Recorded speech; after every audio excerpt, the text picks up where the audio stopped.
Zuko's definition of honor for himself is complicated.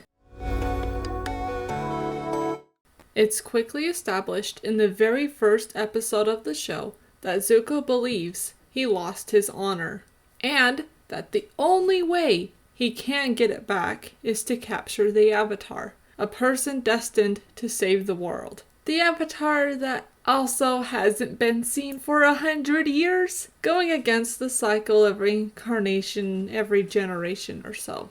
Zuko's father, the Fire Lord, banished his son from the Fire Nation. Then he insisted that the only way Zuko could restore his honor was to capture the Avatar. Uncle Iroh describes this in more detail to the crew tasked with helping his nephew. Zuko had shown shameful weakness. As punishment, he was banished and sent to capture the Avatar. Only then could he return with his honor. Because of this, Zuko strongly associated weakness with his lack of honor. In the very first episode of the show, The Boy in the Iceberg, a bright light is seen shooting up into the sky. This light was the result of the Avatar being revealed to the world once again. Uncle Iroh, who chose to help his nephew following the banishment, responds to this light with, "Or it's just the celestial lights." We've been down this road before. From what he says, it's pretty obvious that Zuko has chased every possible lead of the Avatar. And once he finds proof this time, real proof that the Avatar is indeed alive, he's even more determined to capture him. This is shown in his response to Uncle Iroh, pointing out that Zuko's own father, grandfather, and great-grandfather had all searched for the Avatar as well, and failed. I took it over from my father, who took it over from his father, who won it from a friend in a game of mahjong. Because, he says, their honor didn't hinge on the Avatar's capture. Mine does. Zuko, going to such extremes to regain his honor through his father's approval, is a prime example of filial piety. Filial piety is a strongly held philosophy in Asian culture that children must have great respect for their parents because their honor is dependent on their parents. This especially applies to fathers and sons, because men are usually the heads of households and hold power over the family. This philosophy is detailed in Confucius's The Classic of Filial Piety. Our bodies, to every hair and bit of skin, are received by us from our parents, and we must not presume to injure or wound them. This is the beginning of filial piety. When we have established our character by the practice of the filial course, so as to make our name famous in future ages and thereby glorify our parents, this is the end of filial piety. Now, this alone is a lot to unpack. So let's start with the belief that a child owes everything to their parents. Ideally, parents give their children everything: their lives, physical bodies, support. Under filial piety, the reality of what parents provide is pushed onto children as a reason for them owing their parents ultimate respect. These children are expected to, as I just quoted, to not injure or wound them, meaning their physical bodies, and to glorify our parents. An example of this is most clear in the Season 2 episode, The Avatar State. Zuko and Uncle Iroh have been considered traitors to the Fire Nation and have gone on the run. YouTuber Siren J. Jiao, I hope I pronounced that right, explains the significance of them cutting off their top knots. The top knot is a symbol of honor in the Fire Nation, and cutting it off represents renouncing your honor or social status. In ancient East Asia, haircuts were a big deal, because according to traditional Confucian beliefs, you were not supposed to cut your hair. The Fire Lord seems to strictly enforce filial piety onto his children. He pressures them to honor him as their parent. And there is even more pressure, as they are also part of a royal family. So his children's actions reflect on him and their family standing within their own country. This belief is shown when the events of Zuko's banishment are described in more detail. In the episode The Storm, we learn that Zuko attended a war meeting as a young prince at his father's side. During that meeting, he saw a flaw in the plans as they were being presented. So he spoke up about his opinions. The Fire Lord was greatly offended by his son's actions. His pride was wounded, as his reputation among those in power at that meeting took a bit of a hit. His son had spoken up against him and those in higher positions of power. As punishment, and to show his power and authority over his son, he forced his son to face him in an Agni Kai, a firebending duel. He specifically says to Zuko, "You will fight for your honor." Zuko refused to fight, not wanting to duel his own father, who, for the record, was much stronger. So instead, the Fire Lord burned and banished his own son. Zuko was given an almost impossible task as a result, but he valued regaining his honor so much that he still tried anyway. He truly believed that capturing the Avatar and earning his father's approval for doing so was the only way to get his honor back. Honor to him was having his father's approval again. Then, to the surprise of everyone, Zuko succeeded. You did it, sir. He captured the Avatar after 3 long years of being banished. He's credited for defeating the Avatar and advancing the cause of his father, the Fire Lord, and the Fire Nation. He's even praised by the Fire Lord upon his return. "You have redeemed yourself, my son. Welcome home." Zuko had finally regained his honor. He got back everything he had lost as a result of his banishment. His home, status as a prince, and, most importantly, his father's approval. He had his honor back, by his own definition. So you think he would be happy about this, grateful to have everything back that he had lost. He had achieved every standard of honor according to filial piety. He had honored his father by accomplishing the task he was told by his father that would regain his honor. He says as much in the episode The Beach. "For so long, I thought that if my dad accepts me, I'd be happy. I'm back home now. Dad talks to me. He even thinks I'm a hero. Everything should be perfect, right? I should be happy now." Under filial piety standards, he should be. He did everything right. He had his father's respect again. As Confucius explains, of all the actions of man, there is none greater than reverential awe of one's father. But Zuko, even after all of that, is not happy. He says so in that same episode. But I'm not!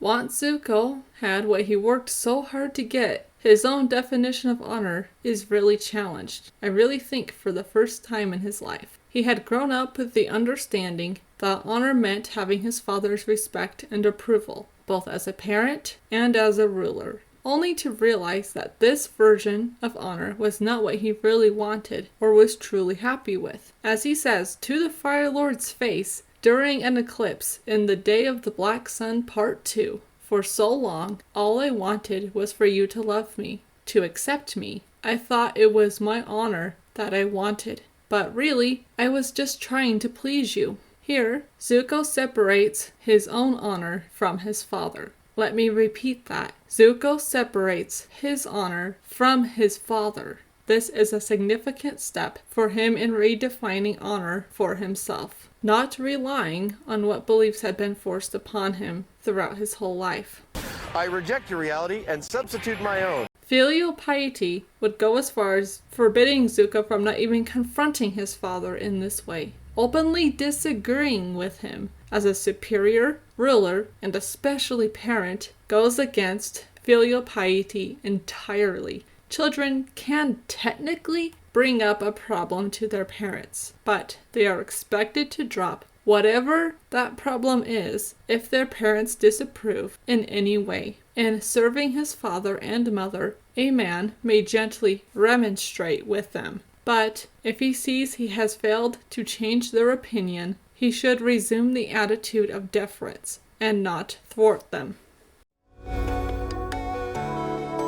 So, Zuko rejected his former definition of honor, that was filial piety. He then needed to replace it with something else. Luckily, that something had already been set up back in the Season 2 episode, Bitter Work. In that episode, Uncle Iroh tells Zuko that you must let go of your feelings of shame if you want your anger to go away. Zuko rejects this by replying, "But I don't feel shame at all. I'm as proud as ever." To which Uncle Iroh simply responds, "Prince Zuko, pride is not the opposite of shame, but its source. True humility is the only antidote to shame." Uncle Iroh makes it a point here to associate shame with anger. Shame, in Zuko's case, being his failure up to this point to capture the Avatar, which made him unable to fulfill his beliefs about honor. The longer he couldn't do that, the angrier he became, because he so strongly associated honor with that goal. Uncle Iroh's response to his nephew's feelings, to be to put them with shame and humility, actually fits very well with virtue ethics. Virtue ethics is an ethical theory that focuses on a single characteristic, a virtue, by exploring and developing it. A virtue is something that is considered moral, like honesty or justice, or honor in this case. The ideal of living a virtue is finding a healthy balance in its two extremes. Aristotle, the author of virtue ethics, presents honor with the extremes of undue humility and empty vanity. With regard to honor and dishonor, the mean is proper pride, and the excess is known as a sort of empty vanity, and the deficiency is undue humility. Uncle Iroh's view of shame can easily be replaced with undue humility. Humility as proper pride, and anger as empty vanity. Zuko was living in empty vanity and filial piety. He was so focused on his goal of winning his father's approval back that became his only definition of honor. He says so in the season 2 episode, Avatar Day. "There's no honor for me without the Avatar."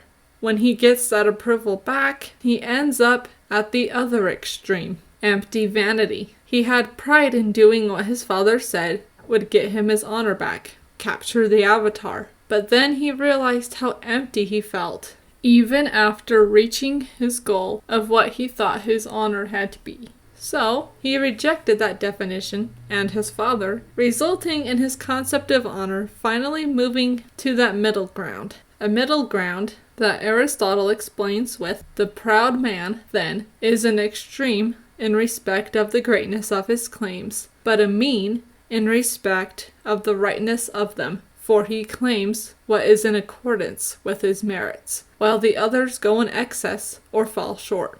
Zuko finally understood that balance between undue humility, living under the strict expectations of his father, feeling shame that he did not have honor, and empty vanity, being too proud, critical, very angry.